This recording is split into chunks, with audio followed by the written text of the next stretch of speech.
Olá, seja muito bem-vinda ao meu canal. Eu me chamo Fernanda Ribeiro, sou pedagoga e mentora familiar.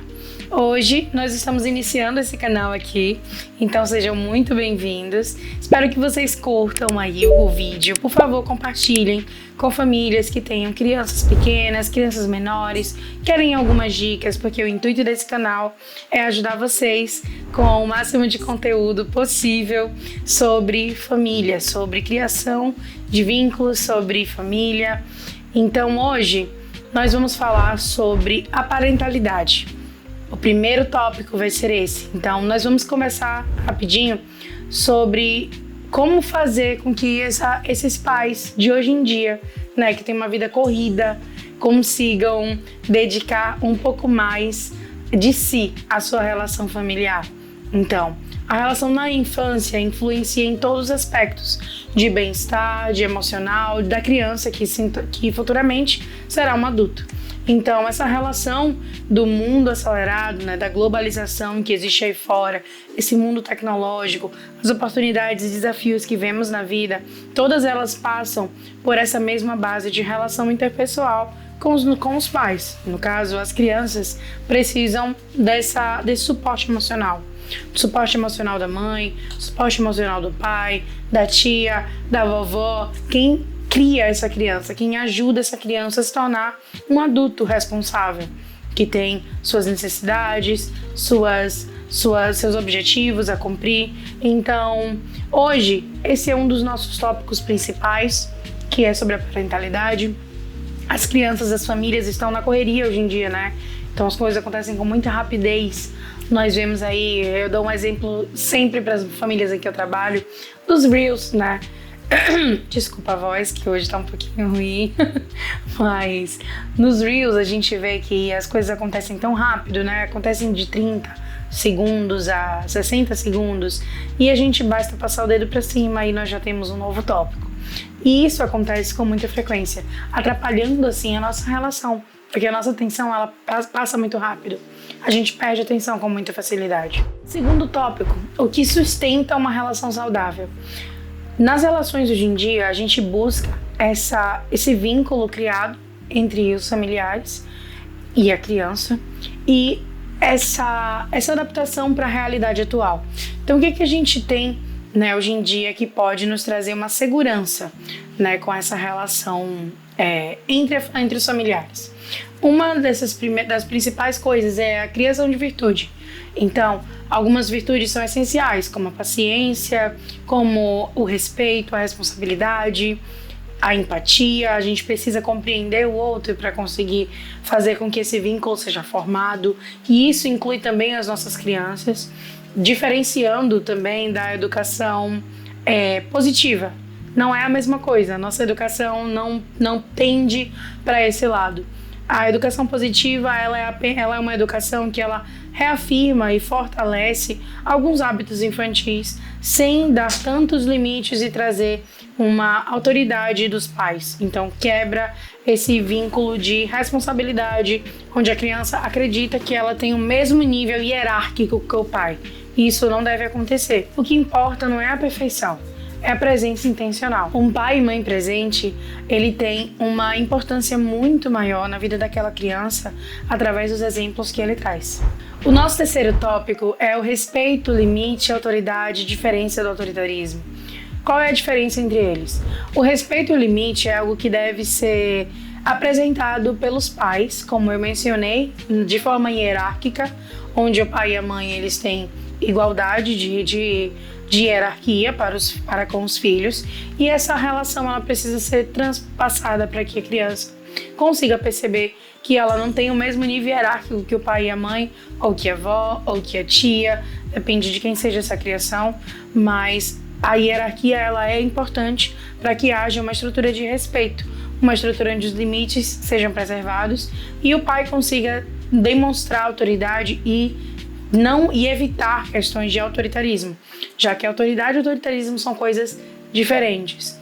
Uma mãe, um pai que consegue ter autoridade, ele também tem respeito pela criança, porque o respeito passa com a questão do tratar, aquela criança enquanto indivíduo. Então, enquanto indivíduo, aquela criança tem desejos, tem vontades, tem quereres, algumas coisas elas não sabem mencionar, nem quantificar, nem dizer em palavras, por isso acabam chorando, fazendo alguma birra, porque não sabem demonstrar o quanto querem aquilo. Então, a autoridade, ela traz uma segurança emocional para a criança, e o autoritarismo, ele quebra isso. O autoritarismo, na verdade, é eu quero, porque eu sou sua mãe, porque eu sou seu pai, e eu digo o que eu digo porque eu posso. Isso é autoritarismo. A diferença de uma relação de respeito é que com a criança, ela precisa ter segurança de que ela não vai ouvir aquilo somente para ter um medo, para sentir um medo da relação, do que pode acontecer, se vai ser punido ou não. Então, essa questão da autoridade e autoritarismo mora no respeito, na criação de limite e no vínculo criado de ambas as partes. Visando essa questão da autoridade e autoritarismo, a gente vai bater um papinho rapidinho sobre os marcos de desenvolvimento. Existem marcos de desenvolvimento que são muito importantes para a criação de alguns hábitos para as crianças. Hábitos esses que se tornarão posteriormente virtudes. Toda a criação de hábitos se tornará uma virtude com relação à frequência daquilo. Então, por isso é importante a criação de rotina também, para que a criança consiga confiar, para que a criança consiga saber o que vem depois de certo momento e ter mais segurança de como agir, ter mais segurança de como chegar. A questão de impor o respeito e o limite pelo pai vai também por essa criação de rotina. Então, um marco de desenvolvimento importante é que a criança de 3 a 5 anos, ela é uma criança muito curiosa, ela é uma criança que ela quer experienciar tudo. Então você pode chegar para o seu filho de 3 anos, ensinar ele a escovar os dentes, e você pode virar as coisas e no dia seguinte você vai ver ele pegar aquela escova e colocar no sabonete. Simplesmente porque ele está no momento onde ele quer explorar. Então, esse momento não cabe um rompante, não cabe um nossa, o que você está fazendo? Calma, mamãe, calma, papai. Você já é adulto. Ele ainda é uma criança, então ele ainda está desenvolvendo tanto autonomia quanto conhecimento de mundo. Uma criança dos 5 aos 7 anos, ela já tem uma capacidade de negociar, ela já tem uma capacidade de ter uma conversa e de tentar, inclusive, convencer você de que ela está correta sobre algo. E nesse ponto é que cabem uma outra negociação. Uma base de tarefas simples que você pode dar para sua criança, pedir para que ela cumpra, fazer pequenos combinados. Crianças de 2, 3, 4, 5 anos já conseguem cumprir combinados, mas com certa dificuldade com relação a essa curiosidade, já que ela tem uma curiosidade mais aguçada. Do que essas crianças de 5 ou 7 anos. Essas já conhecem um pouco mais sobre o mundo, mas querem testar você sobre a sua capacidade de dizer sim ou não. O nosso próximo tópico, nós vamos falar rapidinho sobre tecnologia com equilíbrio, que é o seguinte: nós estamos aptos a usar a tecnologia a qualquer momento, inclusive eu aqui agora no YouTube com vocês, mas além disso, nós temos isso como facilidade. Hoje em dia, muitos pais preferem utilizar a tecnologia como ferramenta para que aquela criança possa ficar quieta. Só que a criança quieta é também uma mente inquieta. Eu transformo isso em outras questões futuras que teremos alguns problemas a resolver. Inclusive, na minha mentoria, alguma das coisas que eu falo com os pais é que a gente possa criar vínculos durante o final de semana. Uma atividade ao ar livre, em família, jogos, momento de leitura. Pode entregar papel, caneta, deixa a criança rabiscar, deixa a criança ser criança um pouco mais. Além disso, vocês podem fazer também alguns acordos que eu chamo na minha mentoria como combinados. Esses combinados são pequenos acordos que vocês fazem com a criança. Por exemplo, uma criança que já consegue dobrar um lençol, uma criança que já pode arrumar a cama, uma criança que já pode auxiliar a enxugar os pratos e guardar, ou lavar os pratos com a mamãe, pode ajudar a retirar a roupa suja.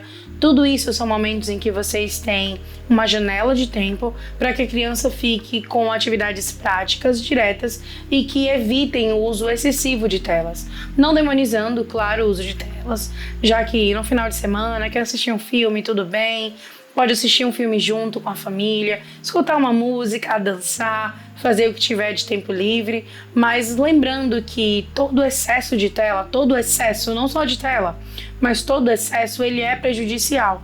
Então a gente precisa aprender a dosar isso no dia de hoje. Concluindo nosso vídeo, eu gostaria de fazer uma ressalva, que é, temos alguns argumentos ainda para falar sobre alguns temas para abordar com maior densidade, mas eu quero deixar uma frase que é: pais presentes constroem crianças fortes, e filhos fortes se tornarão adultos com maior firmeza, com mais segurança emocional. Então, quero agradecer a vocês que ficaram comigo no vídeo até o final. Quero que, por favor, deixem uma curtida, compartilha esse vídeo com um amigo, um familiar, e não deixe de comentar aqui embaixo. Comenta a virtude para saber que você assistiu até o final. Muito obrigada por assistir até aqui e até a próxima.